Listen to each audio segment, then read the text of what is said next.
are indeed living in times of Efectivamente, estamos viviendo en tiempos de incertidumbre. Y además, hay gran confusión entre muchos creyentes hoy en día. La gente se pregunta, ¿cuál es el significado de lo que está pasando en Israel? ¿Tiene un significado profético?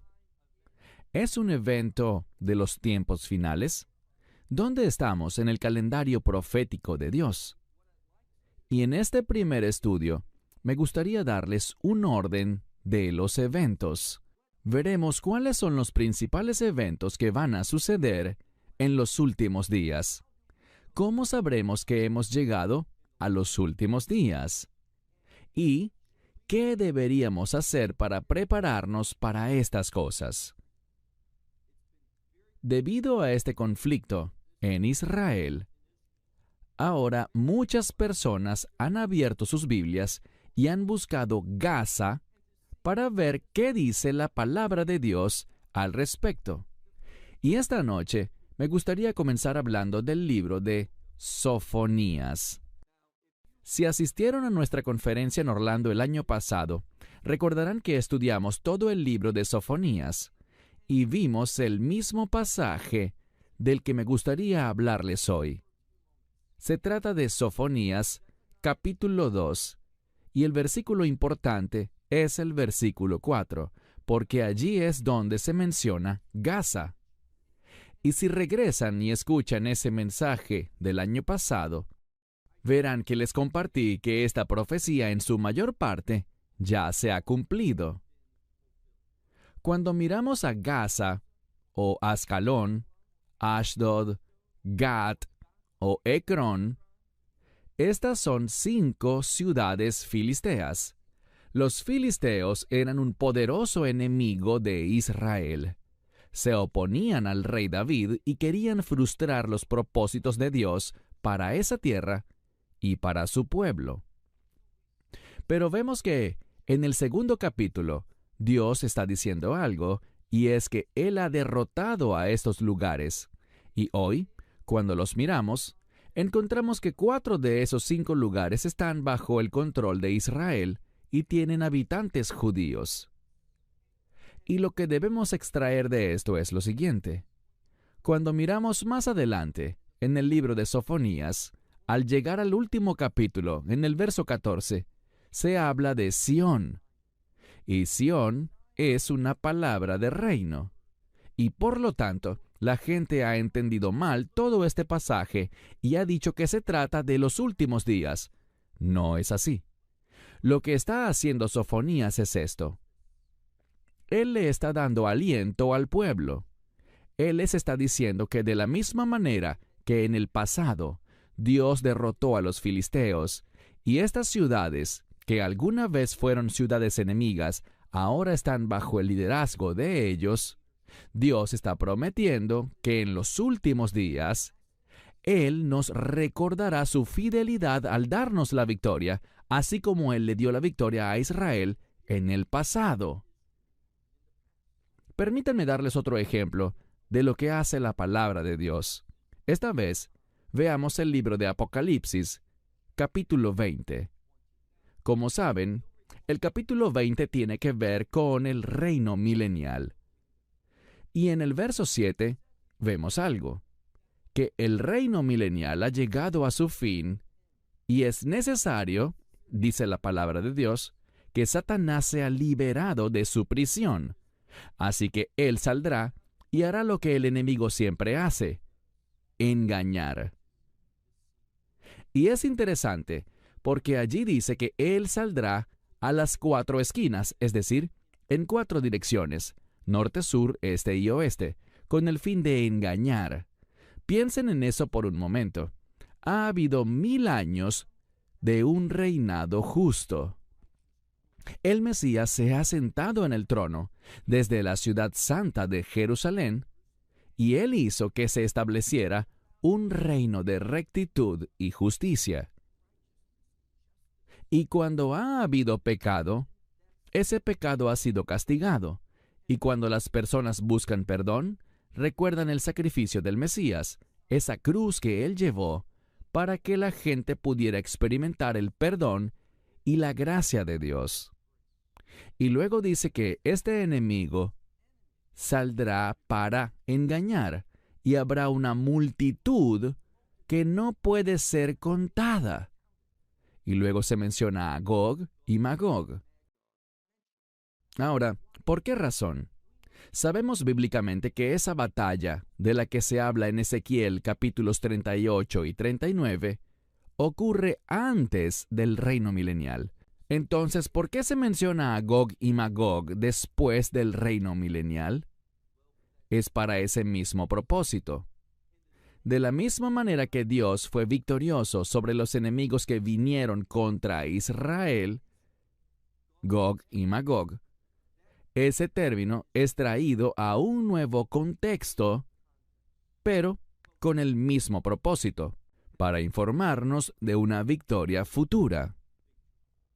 Dios ganó la batalla de Gog y Magog, y también derrotará a Satanás y a esa gran multitud que será engañada por él para atacar a los santos en la ciudad santa. Tenemos aquí un principio bíblico, y es que cuando usamos las Escrituras y vemos el contexto apropiado, podemos tomar eso y darles esperanza a otros al hablarles de la fidelidad de Dios en la historia. Nuestro Dios es ciertamente un Dios fiel en todas las generaciones. Y luego vemos algo más en la palabra de Dios. Vemos en las Escrituras que habrá un aumento de la influencia de Irán. Quisiera que viéramos otro pasaje de las Escrituras, uno que comentamos hace algunos años, y es el libro de Daniel, capítulo 8. Yo les sugeriría que el capítulo 8 de Daniel es una de las escrituras más relevantes para entender lo que está pasando hoy. Sí, esa batalla está pasando en Gaza, pero encontramos que la verdadera fuerza detrás de Hamás, la verdadera fuerza detrás de Hezbollah, la verdadera fuerza que trae inestabilidad, no solo en Medio Oriente, sino proféticamente lo hará en todo el mundo, es Irán. Y lo trágico es que tantos comentaristas, y les invito a no confiar en lo que estoy diciendo, sino a mirar y estudiar este capítulo en Internet, y encontrarán que la gran mayoría de los comentaristas cristianos ubican Daniel capítulo 8 en el pasado, y dicen que tiene que ver con Alejandro Magno y ese periodo de tiempo. Eso no es bíblicamente correcto. Y permítanme mostrarles una prueba de eso. Miren conmigo, como dije, Daniel capítulo 8, y quiero que leamos el versículo 17. Daniel capítulo 8, verso 17. Porque cuando miramos este verso, dice aquí al final que esta visión, dice Leet Ketz Hei Hazon, que significa lo siguiente: esta visión es para los tiempos finales. Esa es la traducción exacta de la parte final del verso 17. Y luego, cuando leemos el verso 19, nos dice que esta profecía en Daniel capítulo 8, que trata sobre dos imperios, y hablaremos de eso en un momento, noten lo que dice en el verso 19. Be'aharit ha-za'am, que significa, esta profecía traerá el fin de la ira de Dios en este mundo. Ese es un evento de los tiempos finales. No es algo del pasado, no tiene nada que ver con Alejandro Magno. Y luego, si miramos al final del verso 19, dice, Ki le moed. Y muchos de ustedes conocen esta palabra moed. Tiene que ver con un tiempo designado. Así que dice, para el tiempo designado, y luego noten que el verso termina con la palabra ketz, que significa fin en hebreo. Es decir, que esta profecía es para el tiempo designado del fin. Así que 3 veces Daniel nos dice, en los versos 17 y 19, que este capítulo es para los tiempos finales, Pero con tanta frecuencia vemos que los comentaristas, tanto judíos como cristianos, lo ubican en el pasado. No deberían. Al estudiar el capítulo 8 de Daniel, encontrarán que se mencionan dos bestias y la primera bestia se llama el carnero.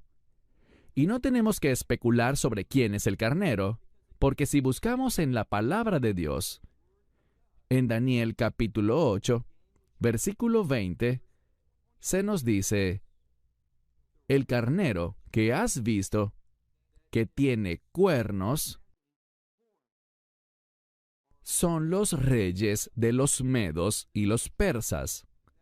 Los medos y los persas representan un antiguo imperio en la tierra que hoy conocemos con el nombre de Irán. Y por tanto, cuando miramos el capítulo 8 de Daniel, debemos anticipar algo. Y estamos viendo el comienzo de eso ahora mismo. Y es lo siguiente: que habrá un imperio, el cual podemos imaginar también como una coalición de naciones que se reunirá en ese mismo lugar donde actualmente se encuentra Irán. Ese imperio es conocido como el carnero. ¿Y qué es lo que hará? Oigan con atención. Este imperio causará inestabilidad en todo el mundo. Eso es lo que podemos esperar. Y eso es lo que estamos viendo hoy. Ahora bien, lo que está pasando actualmente, en mi opinión, es solo el comienzo de lo que esta profecía revelará. Irán crecerá en poder y en influencia. Y esto lo vemos incluso hoy en día. Vemos que Irán tiene una gran influencia en el Líbano, en Siria y en Yemen, entre otros países. Muchos de ustedes saben que grupos aliados de Irán ubicados en Yemen han disparado cohetes hacia Israel en estos últimos días. E Irán es una influencia desestabilizadora. Eso es lo que nos dice la Escritura. Así que podemos anticipar que Irán se convertirá en una fuente mayor de inestabilidad en el mundo. Y recuerden esa palabra, inestabilidad. Cuando Daniel recibió esta profecía, también vio otra bestia, es decir, otro imperio. Y ese imperio es el macho cabrío. En el tiempo que nos queda esta noche, que es una buena cantidad de tiempo, me gustaría que viéramos un orden de eventos para que no estemos confundidos y no seamos engañados por otros, y podamos saber con certeza lo que va a pasar en el futuro. Y tal como nos lo ha mandado el Mesías, cuando veamos que comienzan estas cosas, debemos sentir ánimo.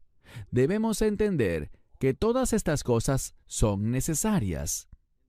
De hecho, el Mesías usa una palabra que es muy importante y habla de algo que debe suceder obligatoriamente para que la voluntad de Dios sea establecida. Y en los últimos días, Él habla de varios eventos que tienen que suceder. Y por eso no debemos tener miedo, no debemos confundirnos, no debemos permitir que estas cosas nos alejen de lo que Dios quiere que seamos y lo que Él quiere que hagamos. Entonces, ¿dónde estamos hoy en el calendario profético?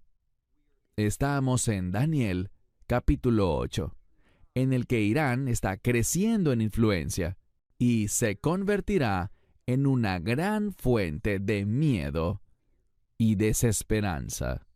Porque al estudiar el capítulo 8, y allí dice que el carnero, que es Irán, junto a una coalición de otras naciones, logrará inicialmente lo que Irán quiere.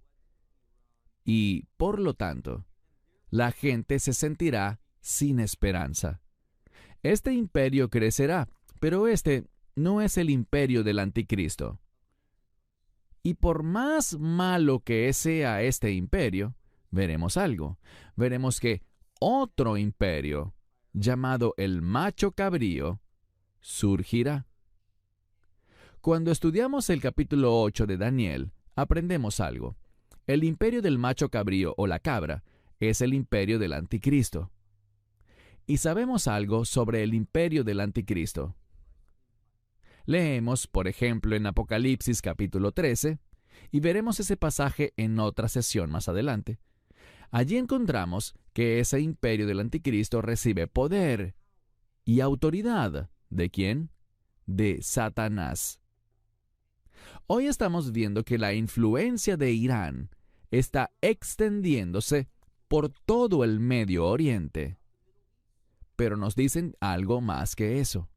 Se nos dice que Irán saldrá del este hacia el oeste, el norte y el sur, y causará desesperanza.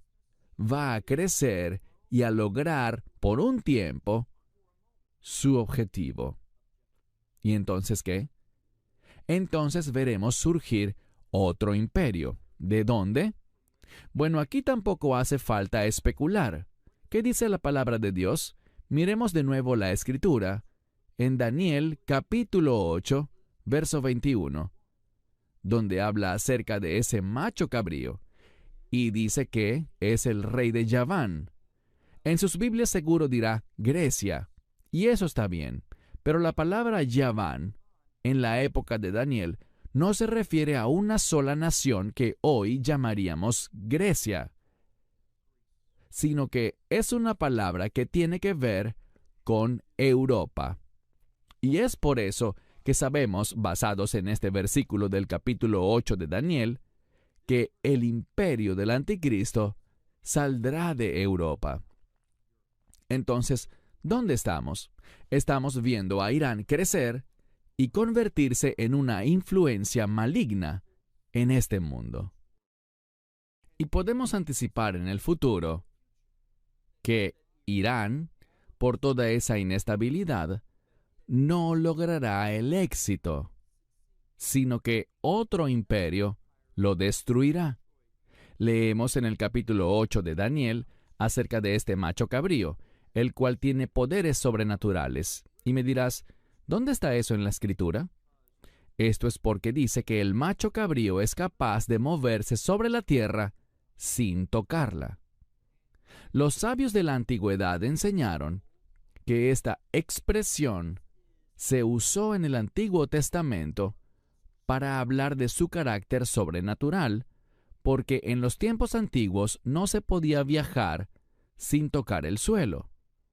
Y lo que dice aquí es que este macho cabrío, este imperio del anticristo, tendrá poderes sobrenaturales. Y este mismo imperio destruirá al carnero. Ahora, ¿dónde estamos? Bueno, cuando miramos las Escrituras encontramos algo. Encontramos que este imperio, conocido como Irán, traerá una gran inestabilidad y caos a todo el mundo. Y por tanto, debemos esperar algo. Debemos esperar las mismas cosas que dijo el Mesías. Vemos que encontramos en la palabra de Dios, y busquemos, por ejemplo, el pasaje de Mateo, capítulo 24. Libro de Mateo, capítulo 24. Aquí vemos que el Mesías está hablando de algo. Él está hablando del comienzo de los dolores de parto. Algunos han tratado de hacer una distinción entre los dolores de parto y el parto en sí. En la palabra de Dios no hay tal distinción.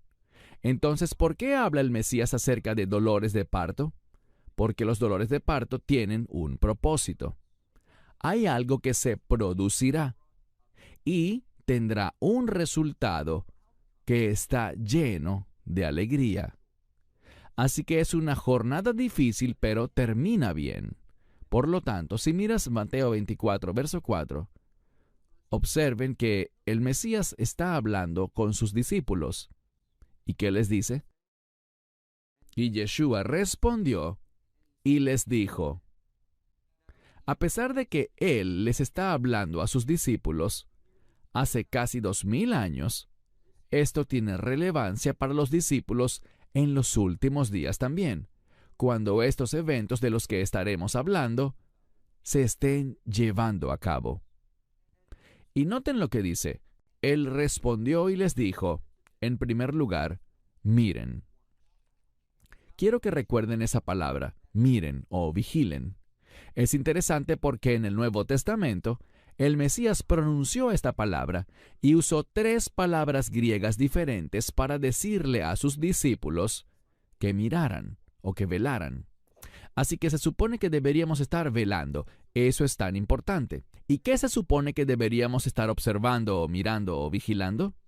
Bueno, recuerden lo que dice. Él dice, cuando vean que comienzan estas cosas, así que debemos estar mirando los eventos. Quiero hacer una pausa para decirles esto.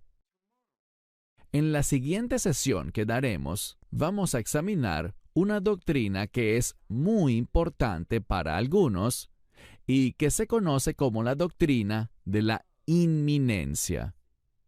¿Y qué significa eso? Bueno, hablaremos muy en detalle en la siguiente sesión, pero según la doctrina de la inminencia, el rapto puede suceder en cualquier momento y no hay eventos que deban suceder antes del rapto o del arrebatamiento. Puede haber eventos que sucedan antes, pero no tiene obligatoriamente que ser así. Déjenme decirles que no acepto la doctrina de la inminencia, pues no veo en qué se sustenta. Así que en la siguiente sesión veremos los principales versículos que, según ellos, sirven de apoyo a esta doctrina. Creo que cuando los veamos, descubriremos que no es así.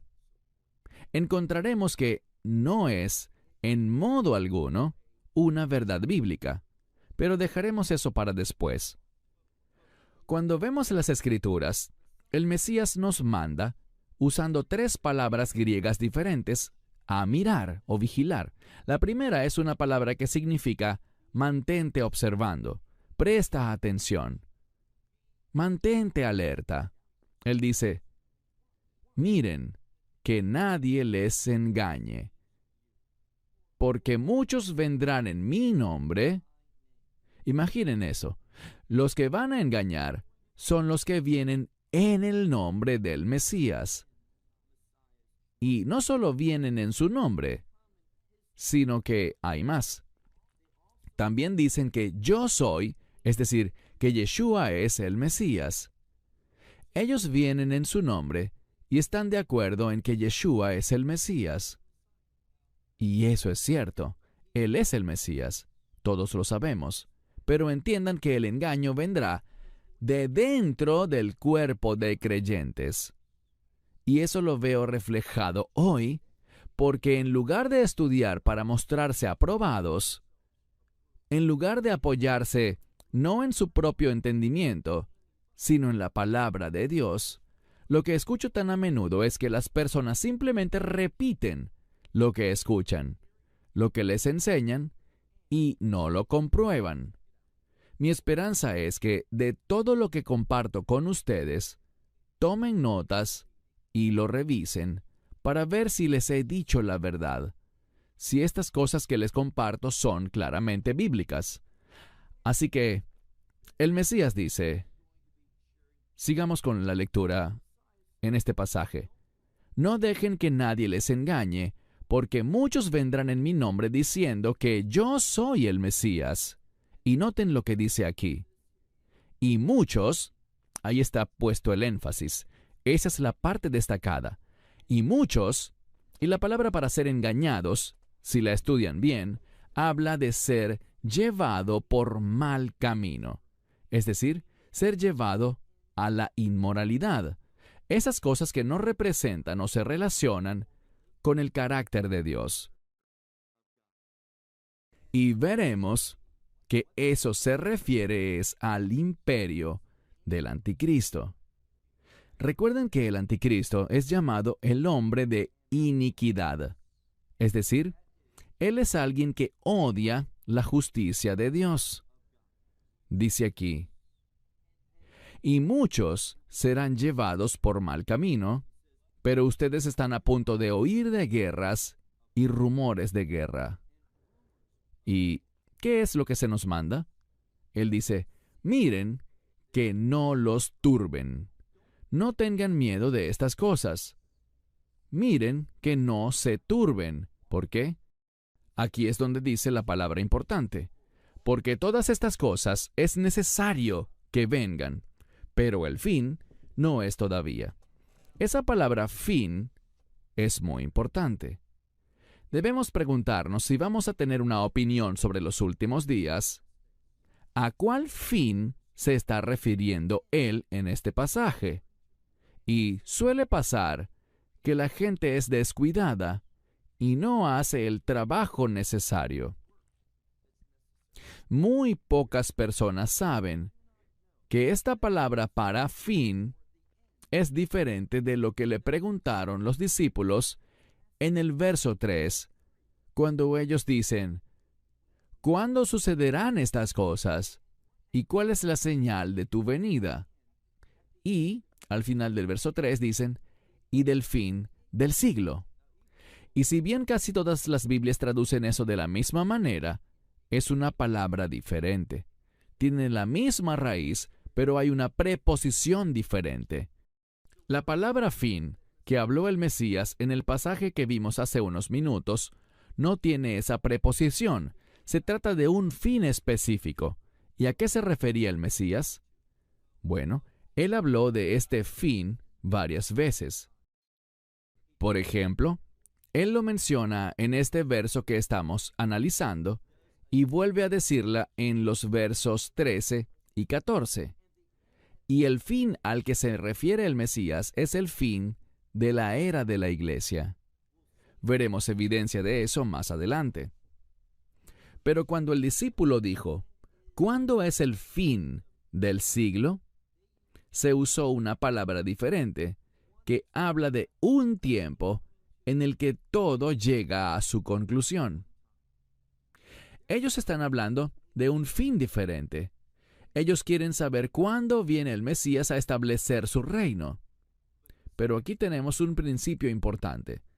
El Mesías les habló a sus discípulos, y lo que él reveló tenía que ver con ellos. Y por cierto, Juan, en el libro de Apocalipsis, habla principalmente a los creyentes, a los discípulos de los tiempos finales. Él no les habla principalmente a los que algunos llaman los santos de la tribulación. De hecho, yo sugeriría que no existirán, como enseñan algunos, santos de la tribulación. Y como dije, hablaremos más de eso en la siguiente sesión.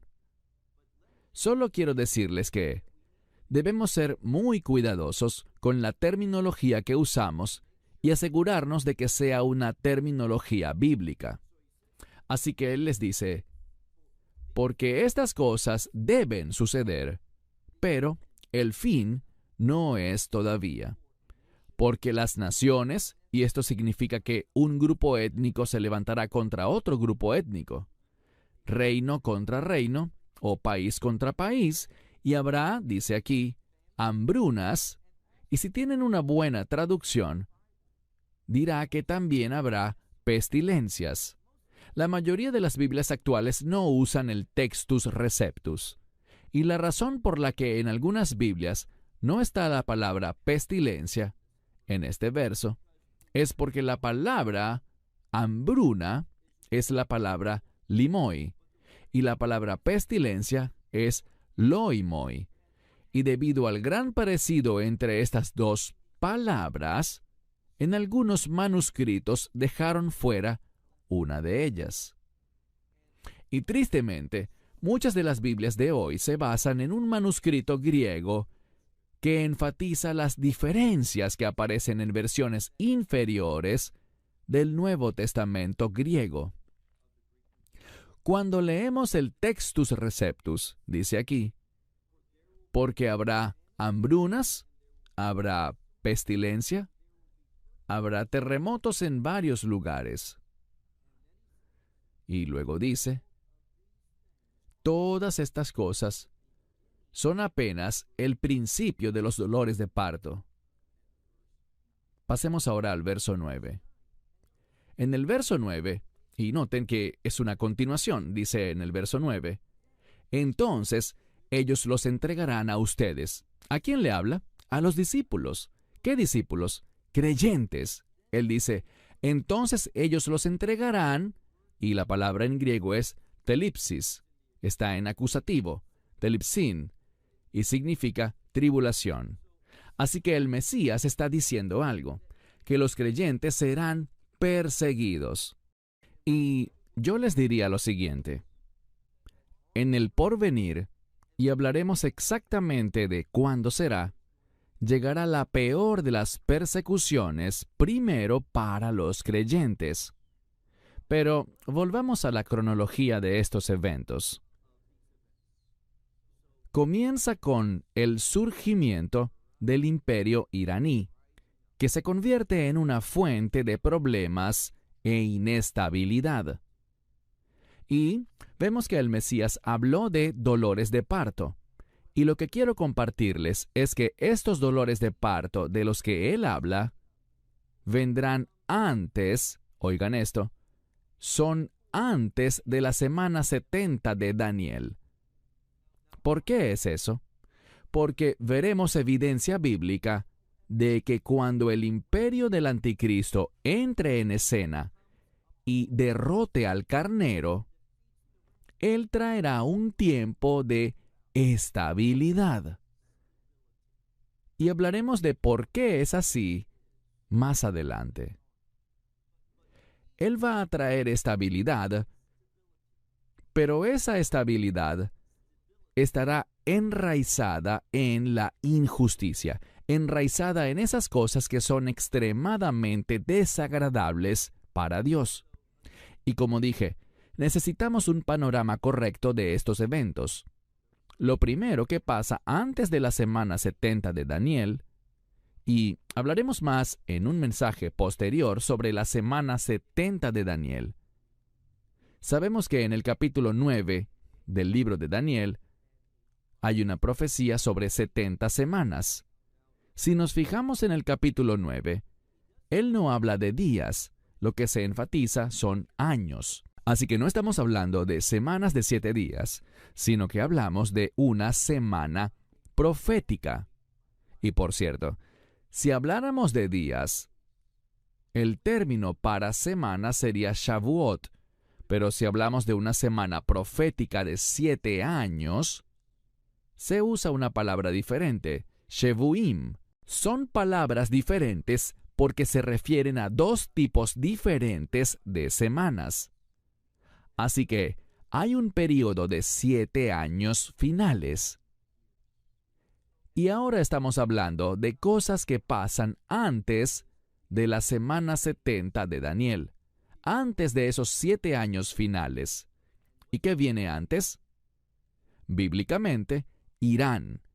Irán será derrotado, pero debido a Irán, veremos inestabilidad a nivel mundial que se producirá no solo por culpa de Irán, junto a la coalición de naciones que estarán apoyándole, sino por otras guerras, por problemas étnicos, conflictos tribales, terremotos, hambrunas y pestilencias. Pero al final, ¿qué podemos esperar?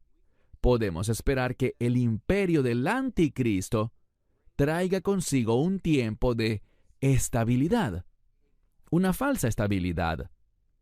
¿Y qué es lo que el anticristo querrá hacer?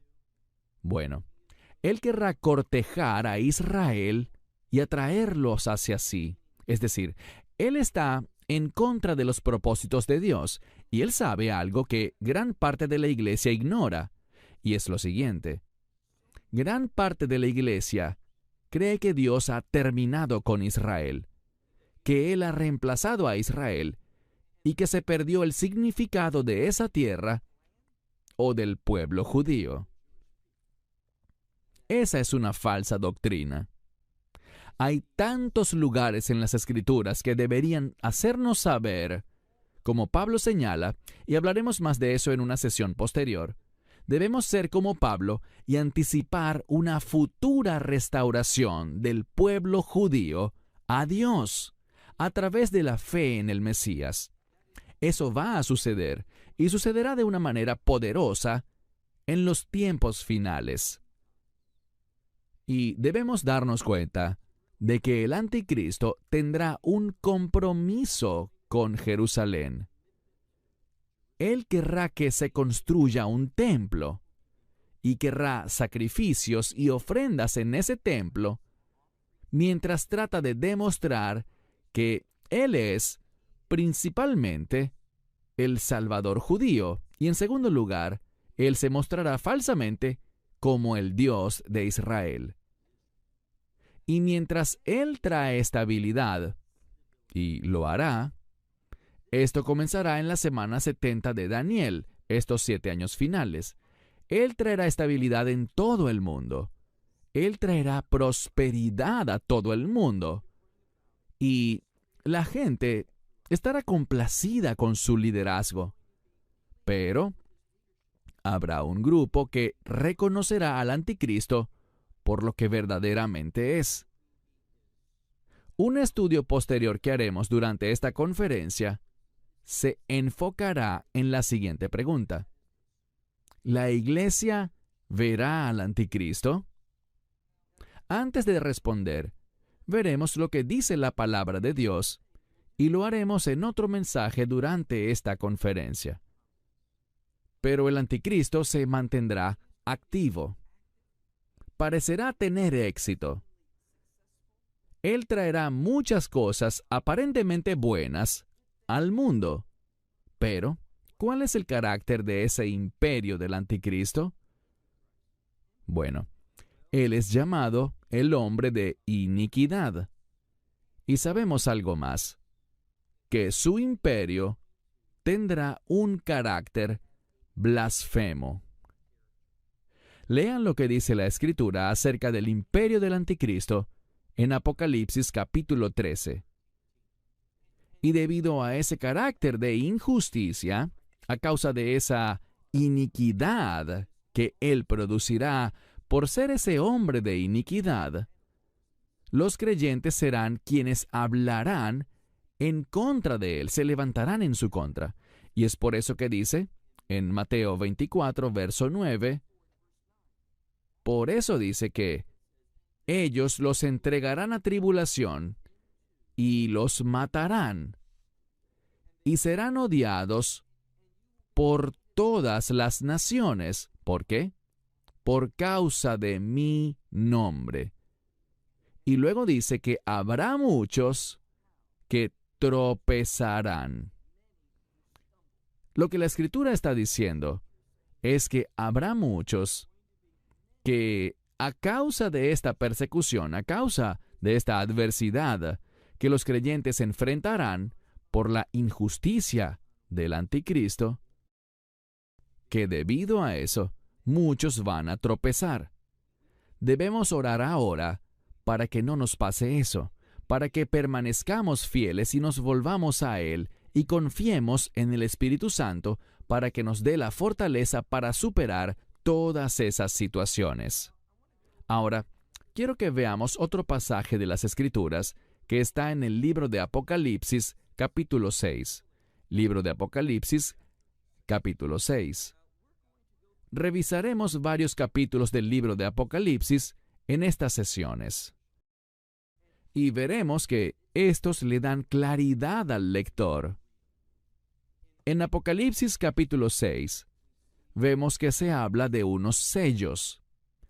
Estos sellos, aunque el Cordero es quien los abre porque Él es Dios soberano, Él está en control, pero Él no es la causa de lo que está sucediendo en los juicios de estos sellos.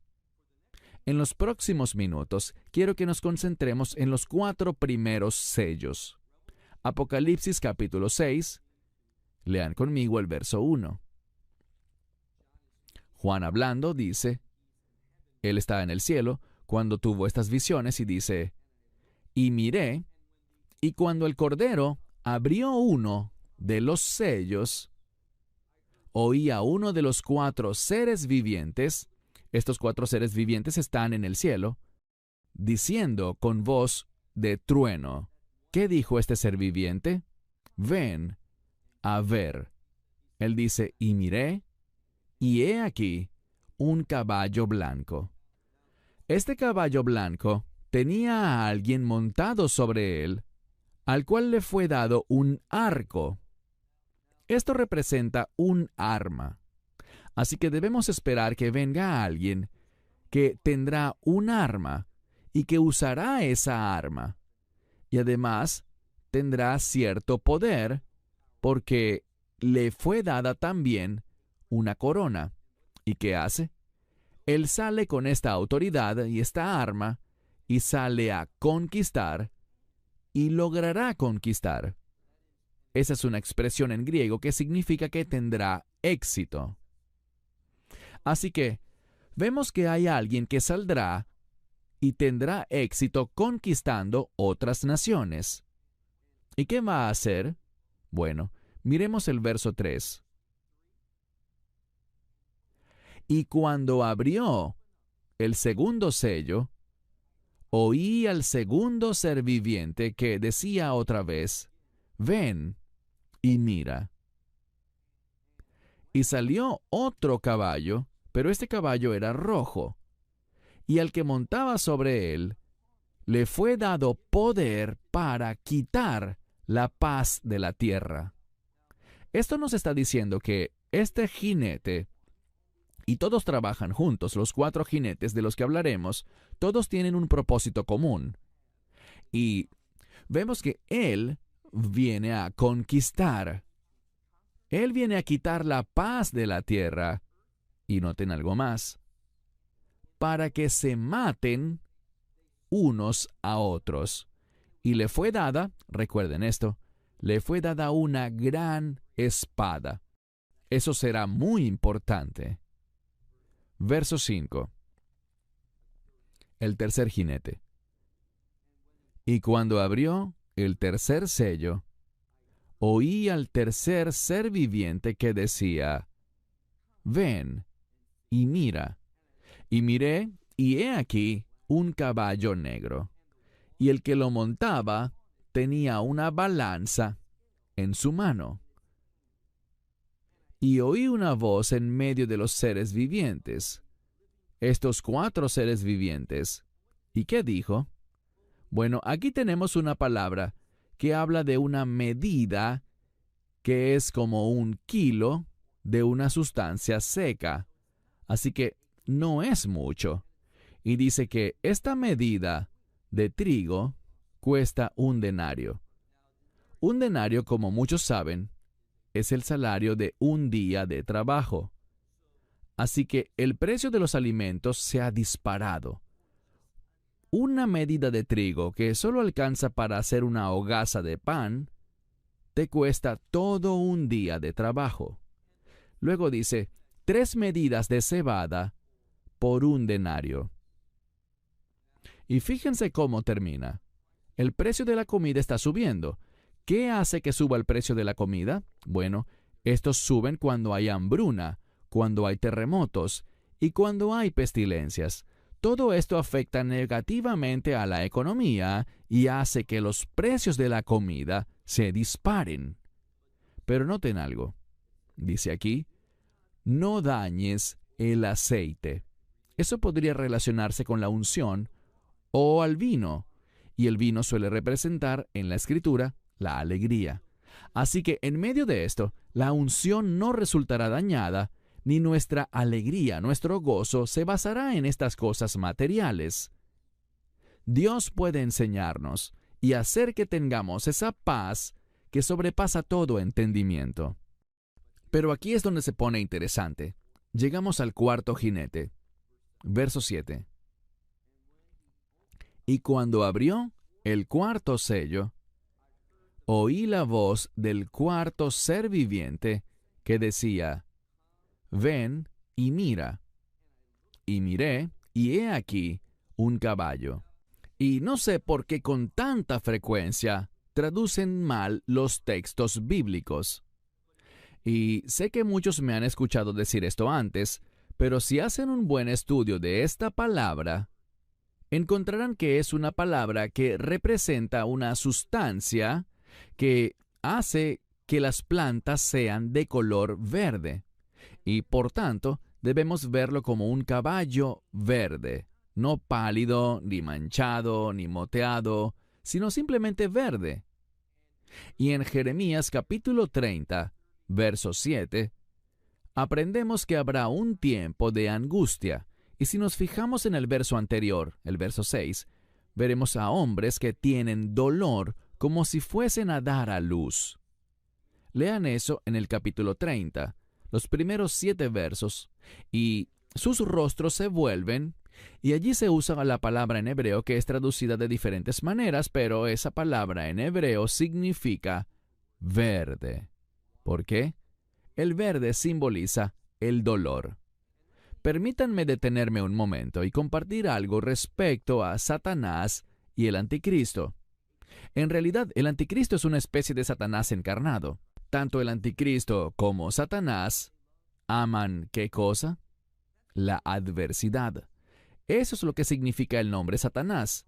Ellos causan dolor y sufrimiento por el mero propósito de causar dolor y sufrimiento. Se deleitan al ver la miseria y el sufrimiento de los demás. Y es así como se está describiendo al cuarto jinete. Sigamos leyendo. El cuarto ser viviente dice, ven y mira. Y miré, y he aquí, un caballo verde. Y el que lo montaba tenía un nombre. ¿Y cuál era su nombre? Muerte. Ahora bien, el Mesías dice, he venido para que tengan vida y la tengan en abundancia. Nuestro Dios es el Dios viviente. Y lo que vemos aquí no tiene nada de eso. Estos juicios de los sellos no tienen nada que ver con Dios. En otras palabras, lo que estamos hablando aquí y el origen de todas estas cosas no es Dios. No representa su ira ni su juicio. Nada de eso ha sucedido todavía. Dice aquí que el nombre que éste tenía era muerte. Y vemos que el infierno, literalmente, le seguía. Así que estaba relacionado con el infierno, y esa es una pista satánica. Y dice que se le dio autoridad para matar a 1/4 de la tierra. ¿Recuerdan a este primer jinete, al del caballo blanco? Él salió a conquistar. Y aquí vemos que éste gobernará sobre 1/4 de la tierra. La mayoría de los eruditos ven eso como 1/4 de la superficie terrestre. Y sabemos que el imperio del anticristo será un imperio mundial. Y veremos otra prueba de eso en la siguiente sesión. Así que él gobernará sobre 1/4 de la tierra. ¿Y cómo hará eso? Dice aquí, con una espada. Eso es significativo porque vemos que el segundo jinete sobre el caballo rojo saldrá para quitar la paz. ¿Y qué se le dio? Una espada. Y luego cuando miramos al caballo negro, el jinete que lo montaba tenía que ver con precios elevados, lo cual se relaciona con una hambruna. Y vemos aquí que también se menciona una hambruna, y luego la muerte, y también las bestias de la tierra. ¿Cuándo vienen las bestias? Cuando hay hambre, cuando hay desastres naturales o cuando hay pestilencias. Ellas vienen a la ciudad. Y lo que las Escrituras hacen aquí es unir a ese cuarto jinete con los 3 primeros. Forman una unidad. Son una sola cosa. Y lo que vemos aquí es que estos 4 jinetes provocan un cambio en el mundo. Quitan la paz, traen un tiempo de inestabilidad.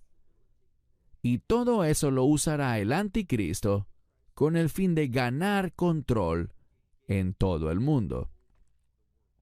Lo que es importante que sepamos es que cuando llegue la semana 70 de Daniel, vemos que el 5.º sello será lo que deberíamos estar mirando. ¿Por qué? Ya se los había comentado. El anticristo se manifestará en un tiempo de estabilidad. ¿Cuál es la base para eso? Bueno, les mencioné varias veces la importancia de Apocalipsis capítulo 13. ¿Saben qué es Apocalipsis 13? Es una especie de visión general de lo que fue revelado en el libro de Apocalipsis en todos los capítulos anteriores. Es como volver atrás y mirar lo que va a pasar. Y lo que encontramos es que habrá una bestia, que es ese imperio, y esa bestia saldrá de la inestabilidad, y esa bestia es el imperio del anticristo. Él se levantará en un momento de inestabilidad, pero él derrotará al causante de eso, que es el carnero. Esa es la fuente de la inestabilidad. Él producirá y usará todo eso para establecer su imperio. Y luego encontramos más adelante, en el libro de Apocalipsis capítulo 13, que hay otra bestia, pero esa bestia, aunque es malvada, parece un cordero. Y descubrimos que esa segunda bestia, que no viene del mar, porque el mar representa la inestabilidad. El mar es turbulento, se mueve todo el tiempo. Así que el imperio del anticristo surge de la inestabilidad. Él va a asegurar las cosas, hacer las cosas estables. Y luego, ¿qué pasará? Solo después de eso se manifestará el anticristo, porque cuando miras Apocalipsis 13, esa segunda bestia que es ciertamente el anticristo, surge ya no del mar, sino de la tierra, de tiempos estables. Y él provocará un cambio espiritual. Hablaremos de eso más adelante. Pero recapitulemos el panorama. Vemos que Irán se levantará y producirá inestabilidad. El macho cabrío, que es el imperio del anticristo, lo derribará y traerá un tiempo de estabilidad. Pero el imperio del anticristo es de carácter blasfemo. Y por lo tanto, los creyentes verdaderos hablarán y se levantarán en su contra. ¿Y qué pasará con nosotros al defender la justicia y la verdad cuando querramos hacer cumplir el carácter de Dios? Eso es lo que debemos querer, el carácter de Dios, que es santo, justo, bueno. Esas cosas serán castigadas por el anticristo. Y es por eso que vimos en Mateo, capítulo 24, versículo 9, que seremos entregados a tribulación. Y entonces, si nos vamos al quinto sello, el quinto sello es acerca de los creyentes. ¿Qué dice la Escritura sobre ellos? Bueno, vamos a leerlo con atención. Mira conmigo el capítulo 6 del libro de Apocalipsis. Apocalipsis capítulo 6. Mira el quinto sello y lo que se dice allí. ¿Qué pasará? Dice: cuando abrió el quinto sello, vi debajo del altar las almas de los que habían sido muertos. ¿Y por qué los mataron? Por la palabra de Dios y el testimonio que ellos tenían. Así que habrá esa misma persecución. Y la pregunta que tenemos que responder es: esos que están siendo perseguidos y condenados a muerte basados en Mateo 24, verso 9, ¿son santos de la tribulación, como se nos dice tan comúnmente? Bueno, vamos a examinar esa pregunta y ver si, de hecho, es de ellos que se está hablando o si estamos hablando de creyentes en un sentido general. Así que cuando comience la semana 70 de Daniel, esos últimos 7 años, veremos que los creyentes van a estar en oposición a la injusticia del imperio del anticristo y serán perseguidos, y muchos serán condenados a muerte. Ahora, quisiera señalar algo sobre estos últimos 7 años, la semana 70 de Daniel, que muchos llaman la tribulación, y veremos en otra sesión si en verdad es apropiado llamar a estos últimos 7 años la tribulación. ¿Qué quiere decir ese término? ¿Es un término bíblico? ¿Hay forma de sustentar bíblicamente tal designación? Por ahora, permítanme señalar que Cuando miramos la semana 70 de Daniel, esos últimos 7 años, encontramos que la Escritura repetidamente, y oigan bien esto, la Escritura divide consistentemente ese período en 2 mitades. A veces habla de 3 años y medio y otros 3 años y medio. Otras veces habla de 42 meses y 42 meses.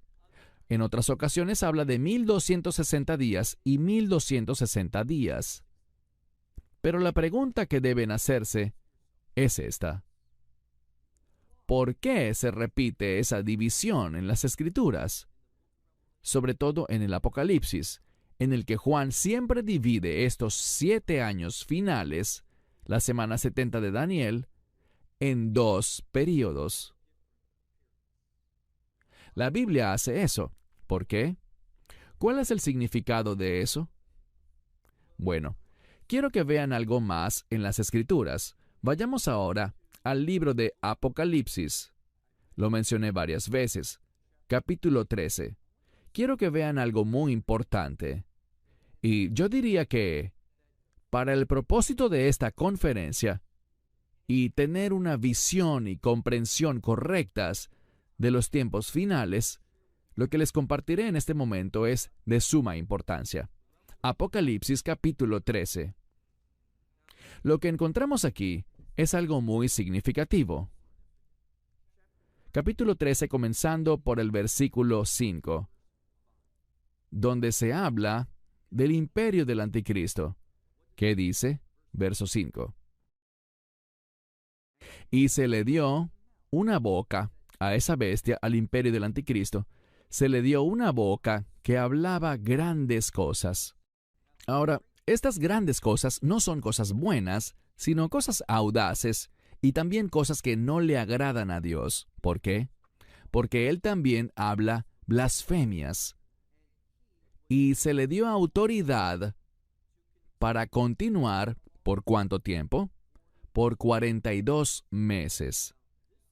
Esto es muy significativo porque aprendimos en la palabra de Dios que al imperio del anticristo se le permitirá funcionar durante 3 años y medio, hablando estas cosas audaces que son desagradables a Dios, llevando a cabo esta blasfemia, este imperio de injusticia. A él se le permitirá hacer eso. ¿Y saben cuál es una de las implicaciones de eso? No debemos pensar que toda la semana 70 de Daniel, los 7 años completos, corresponden a la ira de Dios. Por cierto, y tomen nota de esto, y si pueden demostrar que estoy mal, me encantaría que me corrigieran. Lo que puedo decirles es esto: no existe ningún respaldo bíblico, no hay manera de concluir, a partir de algún pasaje de la Escritura, que toda la semana 70 de Daniel corresponde a la ira de Dios. Aquí nos dicen que el anticristo será capaz de seguir haciendo su maldad y hablar su blasfemia por 42 meses. ¿Y qué hace él durante ese tiempo? Mira el verso 6. Entonces abrió su boca en blasfemia contra Dios para blasfemar su nombre, es decir, el carácter de Dios, la justicia de Dios. Su tabernáculo, el tabernáculo representa la presencia de Dios. Él odia la presencia de Dios. Y de los que moran en el cielo. Ahora, tengan cuidado con algo. Si hacen un buen estudio del libro de Apocalipsis, encontrarán algo. Verán que en el libro de Apocalipsis hay 2 grupos de personas: los que moran en la tierra y los que moran en el cielo. Y no tiene nada que ver con el lugar donde se encuentren físicamente. Cuando Juan, en el libro de Apocalipsis, habla sobre los que moran en la tierra, se refiere a aquellos que pertenecen al mundo, que son ciudadanos de este mundo, de este imperio del anticristo. Mientras que los que moran en el cielo, como dije, no es porque estén allí físicamente, sino porque están comprometidos con su ciudadanía celestial. Son siervos de Dios y son creyentes en el Mesías, y están comprometidos con la verdad del reino. Así que Apocalipsis capítulo 13 es muy informativo y se vuelve aún más claro. Sigamos leyendo. Y él abrió su boca, la bestia, el imperio del anticristo, en blasfemias contra Dios, para blasfemar su nombre, su tabernáculo y los que moran en el cielo. Y se le concedió, noten eso, se le concedió hacer la guerra con los santos y vencerlos. Verán que muchos predicadores, cuando exponen su doctrina sobre los últimos días, no tratan con esto, y dicen, bueno, estos son los santos de la tribulación. No hay razón para pensar eso, y se los probaré. Esto es lo que les quiero compartir. Uno de los requisitos para enseñar la Biblia es estudiar la Biblia y entender cómo está conformada, conocer las pistas, la metodología para interpretarla correctamente. Se encontrarán con muchas personas que dicen que esos santos no son la iglesia, sino los que llegan a la fe después del rapto. Hablaremos de eso y veremos lo que la Biblia dice al respecto, pero quiero compartirles una cosa. Dice aquí, a él se le concedió hacer la guerra con los santos y vencerlos. Y se le dio autoridad. Este es el verso que habla de que el imperio del anticristo se extenderá por todo el mundo. Es un gobierno mundial. Pues dice, se le dio autoridad sobre cada tribu, lengua y nación. Y todos los que moran en la tierra, aquellos que le pertenecen a este mundo y no al reino de Dios, todos los que moran en la tierra lo adorarán, cuyos nombres no habían sido escritos en el libro de la vida del Cordero, que fue muerto desde el principio del mundo. Con aquellos que sus nombres están escritos en el libro de la vida del Cordero, la Biblia se refiere a la iglesia de una manera muy general. Y luego tenemos una pista. Miren ahora el versículo 9. En los capítulos 2 y 3 del libro de Apocalipsis, tenemos esos 7 mensajes a las 7 iglesias en Asia Menor. Y para cada iglesia vemos algo. Vemos que Juan escribió el mensaje, pero el mensaje para cada una de las congregaciones es del Mesías. Y le dice a cada una de estas iglesias, aquel que tenga oído, oiga lo que el Espíritu dice. ¿A quiénes? A las iglesias. Al mirar el verso 9 de Apocalipsis 13, donde dice, si alguno tiene oído, que oiga, esto nos vincula de nuevo a Apocalipsis capítulos 2 y 3. Esta es la forma en que Juan nos hace saber que aquellos contra quienes se hará guerra, esos santos, son efectivamente la iglesia. No se trata de otro grupo, no es un grupo de personas que llegarán a la fe después del rapto. No hay razón para pensar eso. Y de nuevo, estaremos analizando eso y dedicaremos una hora completa para estudiar la pregunta, ¿existen los santos de la tribulación? Bueno, se nos ha enseñado que la semana 70 de Daniel se divide consistentemente en 2 segmentos. Ya sean segmentos de 3 años y medio cada uno, segmentos de 42 meses cada uno, o segmentos de 1260 días cada uno. Pero en el medio hay un evento muy importante, y ese evento es la abominación desoladora. Y vemos que el Mesías la mencionó. Vemos que Daniel habló de ella. Y vemos que Pablo también lo hizo. Y cuando el Mesías habló de eso, y les diré la ubicación, Mateo capítulo 24, verso 15.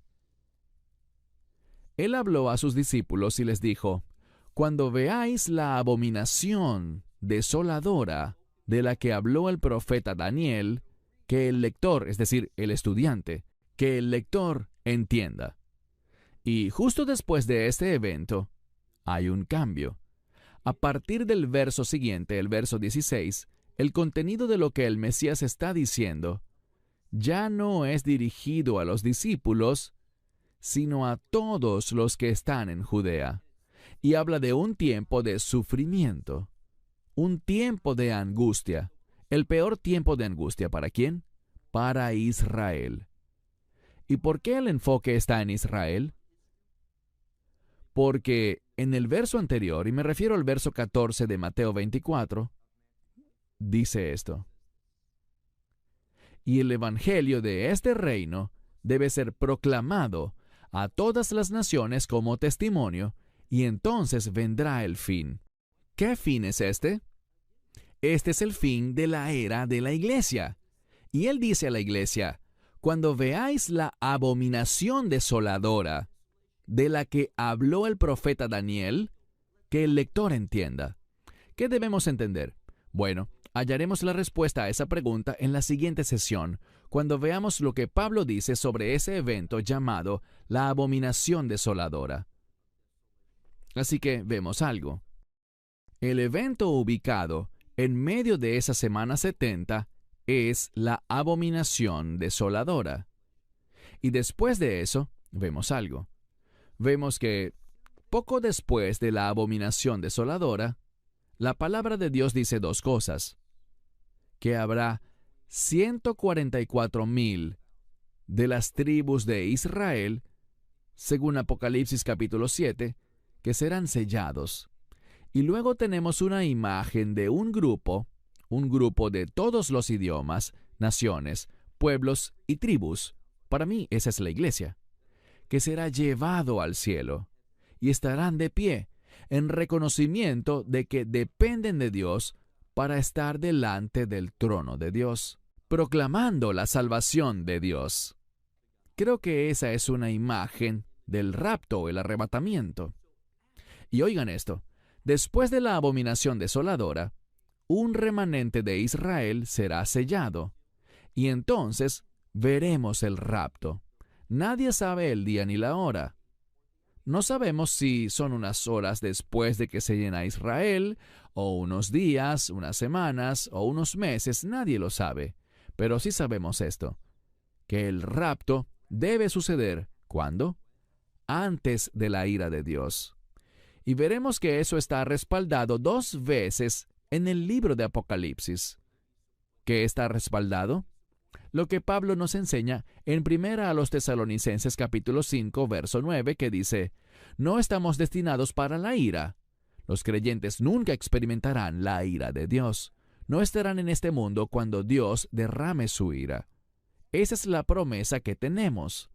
Y el error que comete mucha gente es creer que toda la semana 70 de Daniel, todos esos 7 años finales, son compuestos por la ira de Dios.